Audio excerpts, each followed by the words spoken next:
I'll be honest with you, I am a political journalist. I cover power, who has it, how they got it, what they do with it. I came to Norway to write about the EU referendum. 2 votes, 2 rejections. A wealthy, liberal democracy turning down the most powerful political and economic alliance in history. Not once, but twice. I thought I understood the story before I arrived. I had the framework. I had the data. I had the political analysis.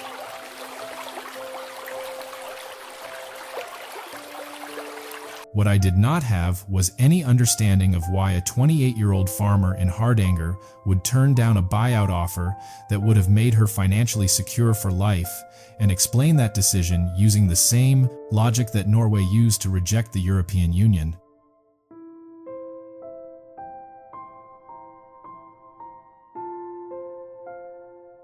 My name is James Okafor. I cover international politics for a Washington newspaper. My father was an accountant from Lagos who spent 30 years in DC, trying to understand why some countries manage their affairs well and others don't. A week before he died last spring, he told me, "James, go find me a country that is offered everything and chooses to keep being itself." He meant it as a philosophical observation.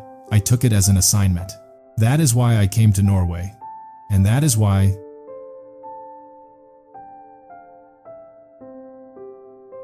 standing in a valley in Hardanger watching Hilde explain why she will not sell her farm, I finally understood what my father was actually asking.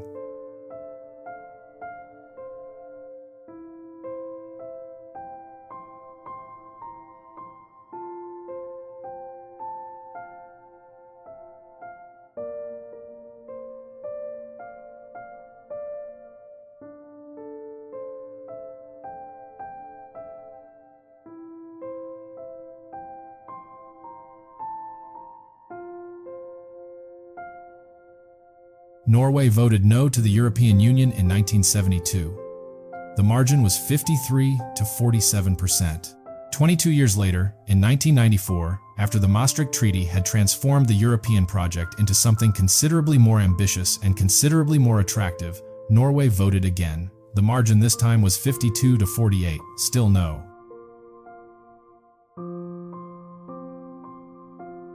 I want to be precise about what Norway was rejecting.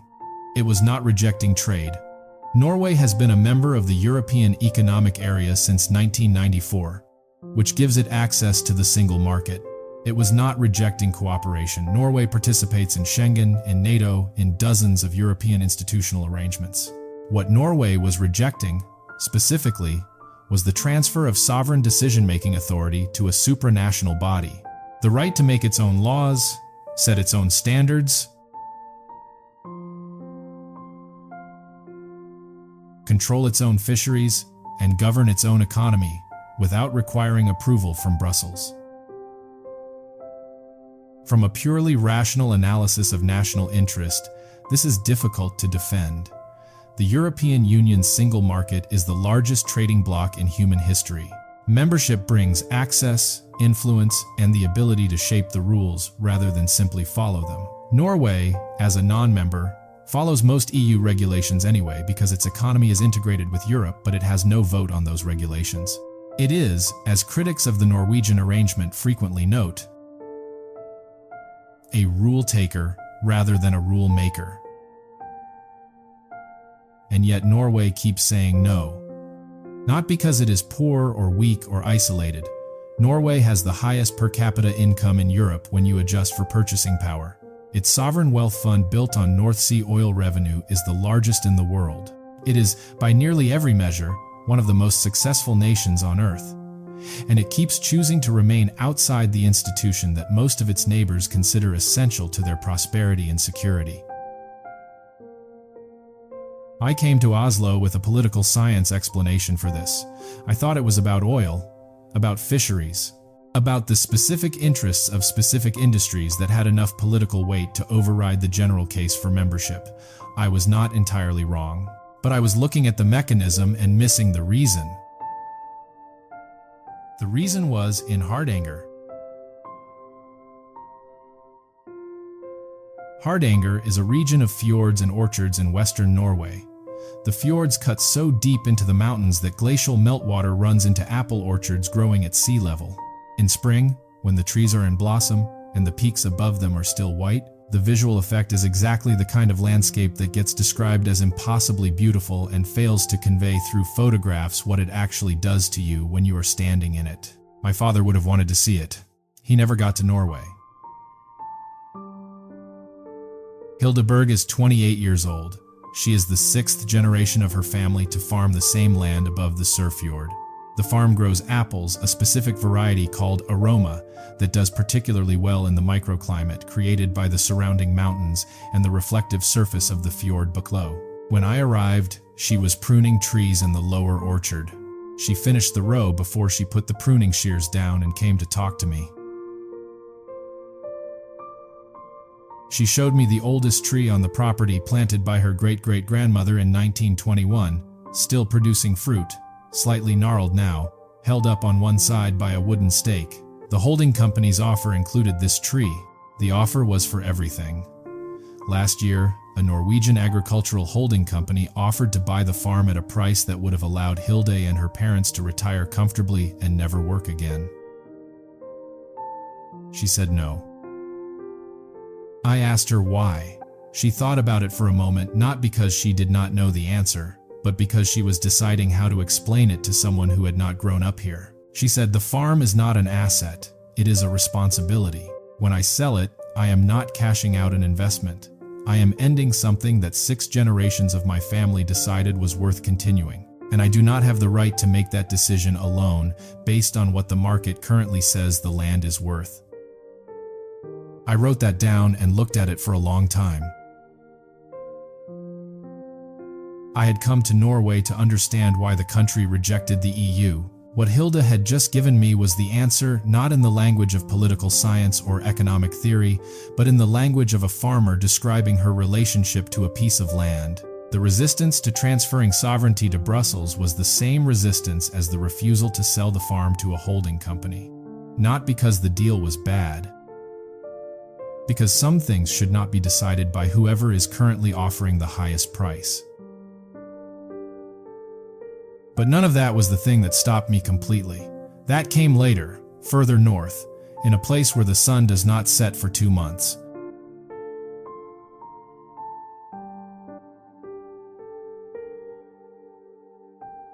Before I get to that, I need to tell you something about Norway that most coverage of the EU referendums misses entirely. Norway has been saying no to external authority for a very long time. Not as a reflex and not as isolationism, as a considered, repeated, deliberate choice made by a population that has a specific and hard-earned relationship with what it means to be governed by someone who does not know your ground. For nearly 4 centuries, Norway was governed from Copenhagen as part of Denmark. The Norwegian language, Old Norse, the language of the sagas, was suppressed in official life. Norwegian administrators wrote in Danish. Norwegian laws were made in Copenhagen. Norwegian fishermen and farmers were taxed to fund Danish wars that had nothing to do with Norwegian interests. When the union with Denmark finally ended in 1814, Norway spent exactly 3 months as an independent state before being transferred by treaty between the great powers to Sweden. Independence, real independence, with a Norwegian king and full sovereignty, did not arrive until 1905. The collective memory of a population that spent nearly 400 years being administered by people who did not live there is not abstract, it is specific.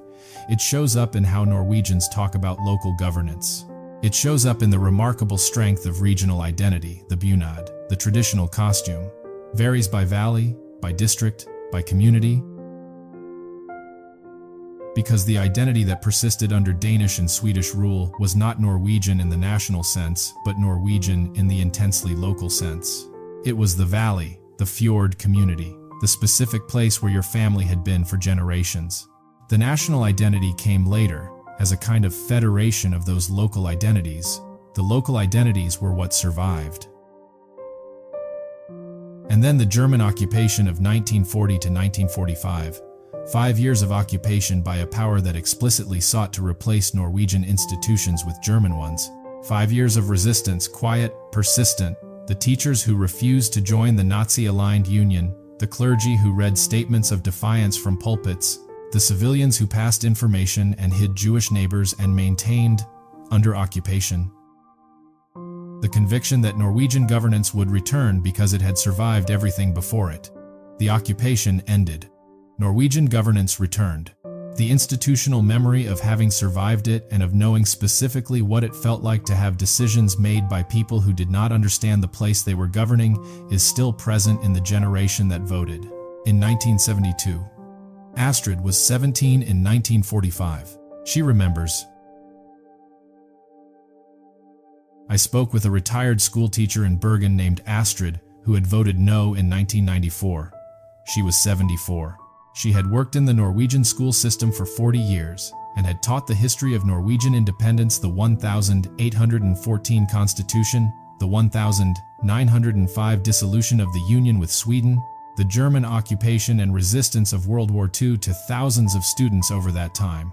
She served me coffee in a kitchen that looked out over a Bergen harbor. She said, 'People who cannot understand why we voted no are usually people who have never experienced what it is like to have your decisions made for you by someone in another city who has never been to where you live.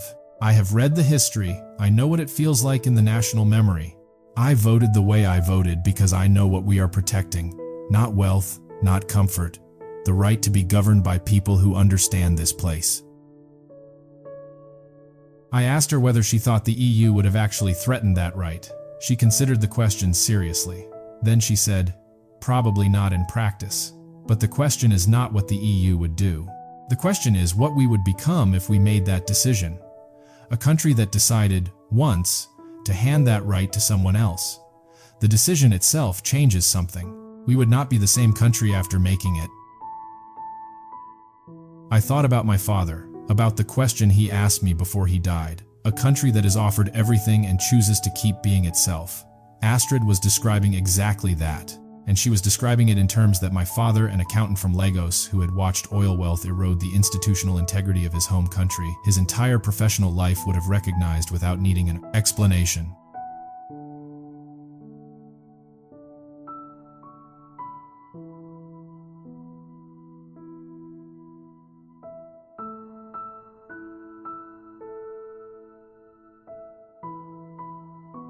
The impossible choice arrived on a Tuesday morning in Tromsø. I had come north to report on the Sami community's conflict with Norwegian energy development, specifically the Fosen case, in which the Norwegian Supreme Court ruled in 2021 that wind turbines built on Sami reindeer herding land violated indigenous rights under international law. The turbines had been running for 2 years after the ruling, while the government struggled to find a response. Sami activists had occupied the entrance to the Norwegian Ministry of Petroleum and Energy. Their signs read, "The green transition cannot be built on our rights." The man I was supposed to meet was a Sami reindeer herder named Anders. He was 53. He had been herding reindeer on the Fosen Peninsula for his entire working life. The wind turbines now stood on land his family had used for generations. He had participated in the protests in Oslo. He had sat in government hearings. He had watched Norwegian politicians, people who had publicly committed to both indigenous rights and the green transition, struggle visibly with the fact that both commitments could not be fully honored simultaneously. I asked him what he wanted the Norwegian government to do. He said, "Take down the turbines, follow the court ruling. The court said they are illegal, the law should be followed." I asked him whether he understood that the turbines were generating clean energy that was part of Norway's commitment to reducing carbon emissions. He said, "I understand that. I also understand that my people have been told, for 200 years, that our way of life must be sacrificed for the greater good of Norway. First it was farming, then it was hydroelectric power, now it is wind power. The justification changes. The result is the same. We lose something and someone else benefits." I did not have a response, not because I disagreed with him, because he was entirely correct, and because the Norwegian government, for all its genuine commitment to both values, had not found a way to honor both of them simultaneously. The turbines were still running. The court ruling was 2 years old. This is Norway's most honest contradiction. A society that has built remarkable institutions for fairness and deliberation, that has genuinely tried to honor its commitments to multiple constituencies, that is openly, publicly struggling with the cases where those commitments conflict. The struggling is real. The discomfort is not performed. The answer has not yet been found. My father would have noted, that is still better than pretending the contradiction does not exist.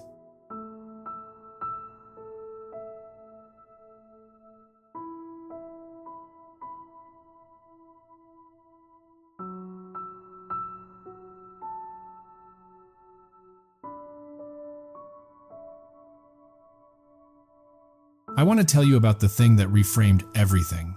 Not the oil fund, I will get to that. Something smaller. Something I found in Lofoten.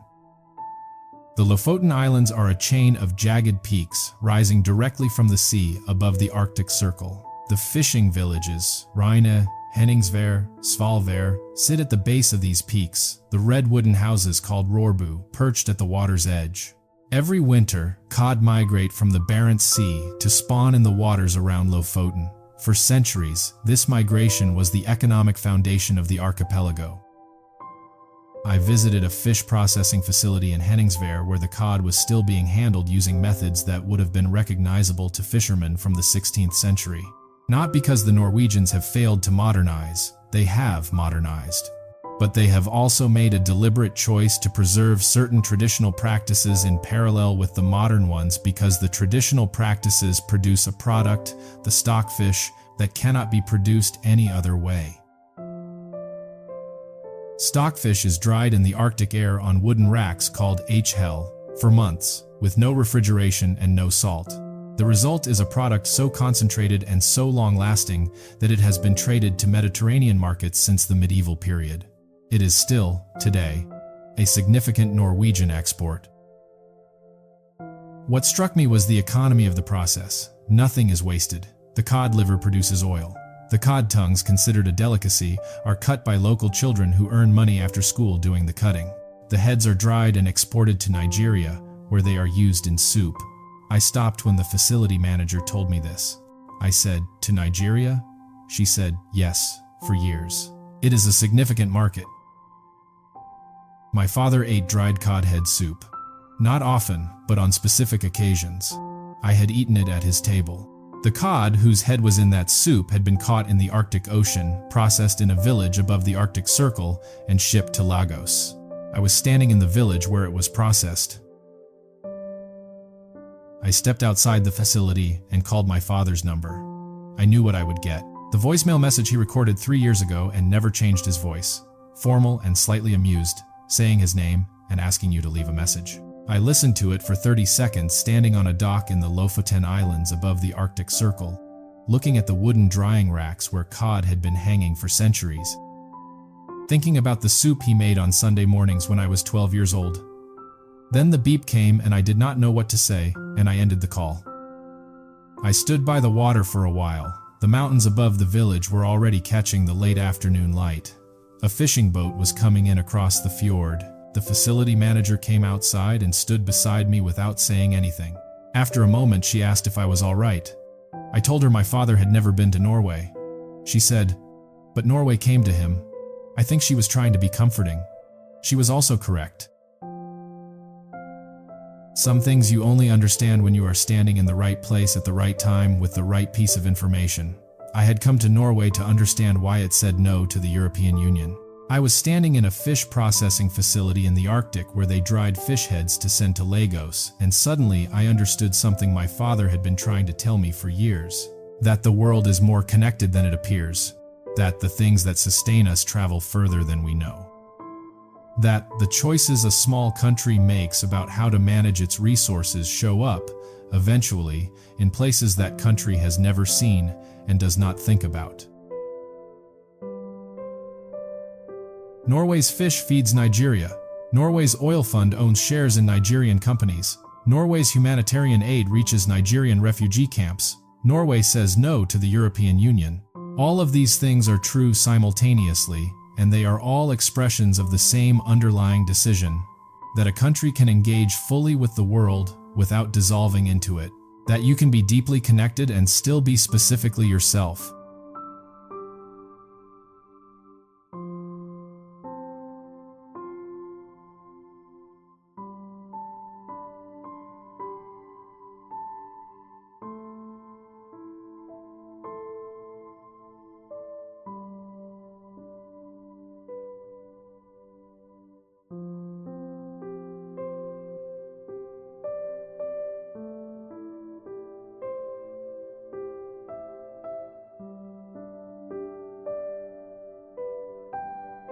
The oil fund.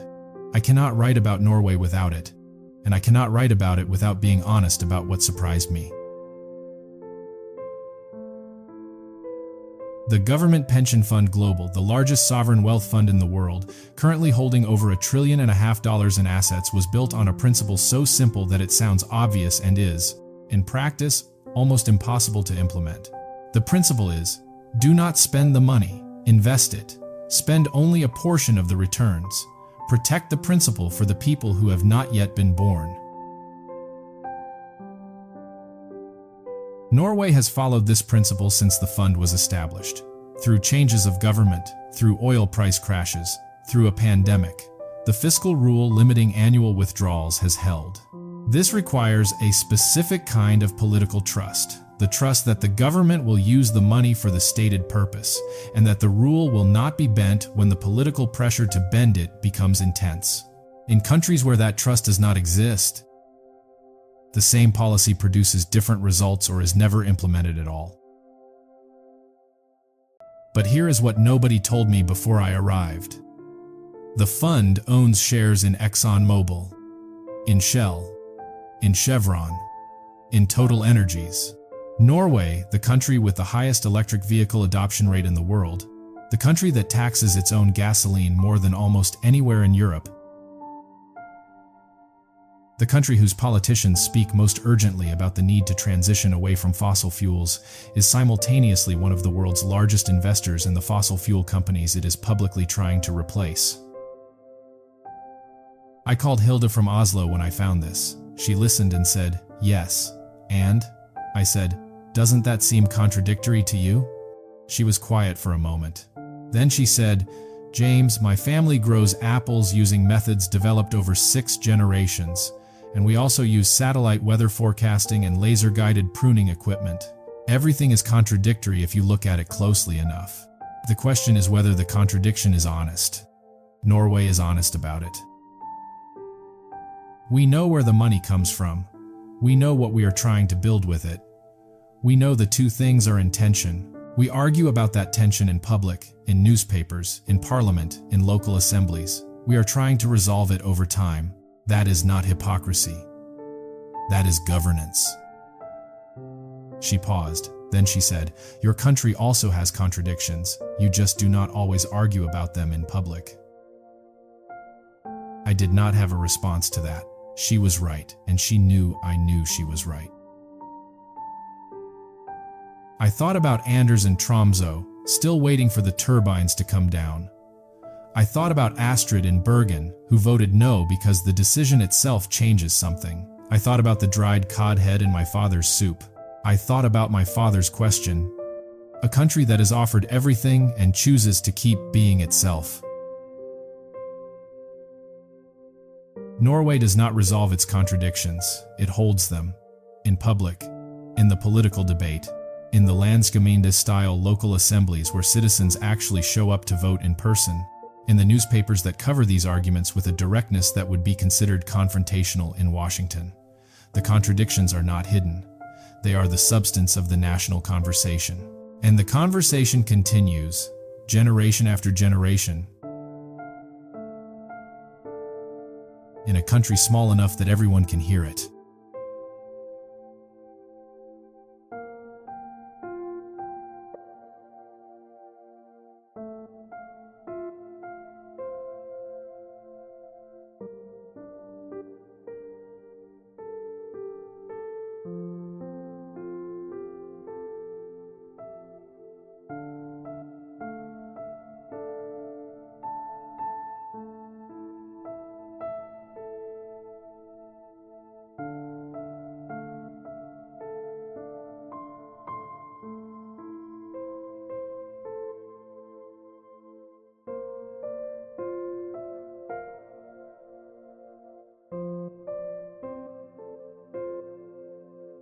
I want to tell you about one more thing before the roof of the opera house. On my second to last day, I attended a meeting of a local council in a district outside Oslo, not a national parliament session. A local government meeting in a community of perhaps 12,000 people, held in a school gymnasium, where residents came in person to vote on a zoning proposal. The meeting lasted 4 hours. 47 people attended. Some of them brought sandwiches.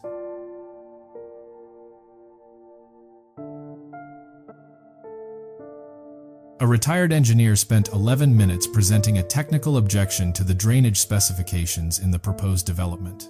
The council chair thanked him and said the engineering team would review it. A woman in her 30s said she had 3 children who would be affected by traffic changes and asked where she could submit a formal comment. She was told exactly where and how.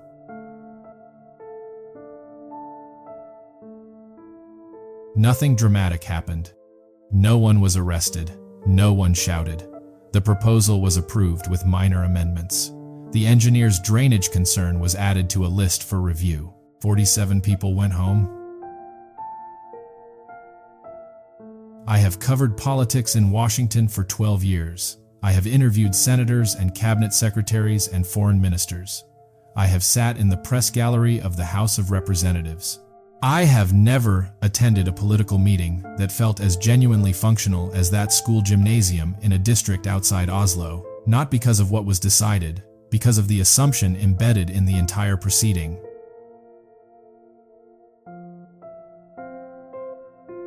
That the people affected by the decision had the right to participate in making it, that their specific technical knowledge and their specific local concerns were relevant inputs rather than obstacles to efficient governance, and that the process of participation was itself valuable even when it added hours to a meeting that could have been resolved in 40 minutes by 3 people in an office.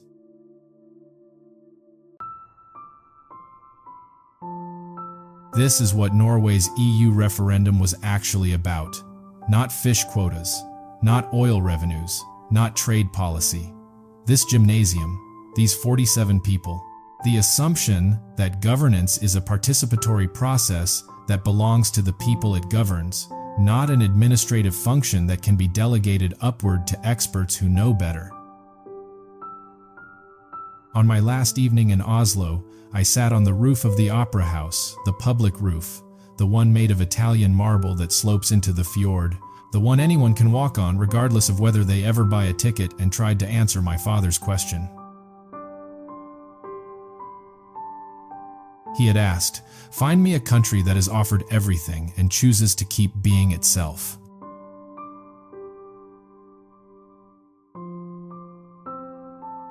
Norway has been offered EU membership and declined.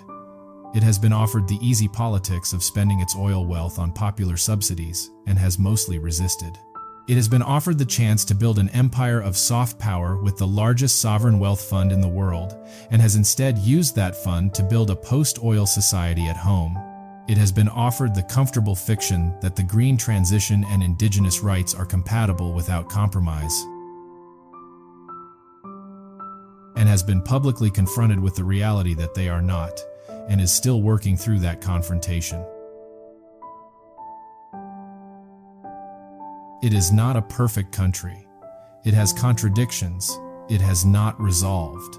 It has debts it has not repaid to the Sami, to the history of its colonial fishing interests, to the moral complexity of being an oil state that preaches climate responsibility. It is honest about most of these. It is still working on some of them. What it has chosen, repeatedly, across centuries and political systems and economic transformations, is to remain legible to itself, to govern in a way that the people being governed can understand and participate in, to make decisions that can be explained to the farmer in Hardanger and the reindeer herder in Tromsø and the fish processor in Lofoten and the retired school teacher in Bergen, not just to the economists in Oslo. Hilda will not sell her farm because it is not hers to sell. Norway will not join the EU because it is not the current generation's decision to make. The sovereignty that 6 generations of Hilda's family built belongs to the 7th generation as much as to her. The independence that Norwegians spent 4 centuries living without belongs to the generations who have not yet been born as much as to the ones voting today.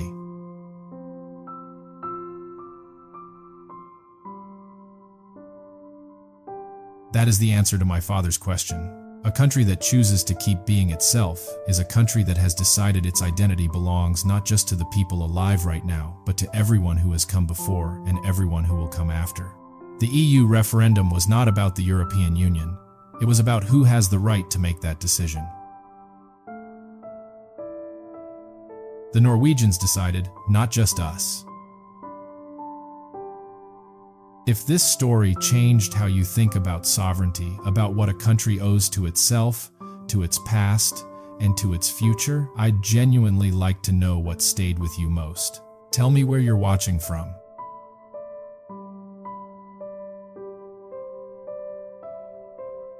My father asked me to find a country that is offered everything and chooses to keep being itself.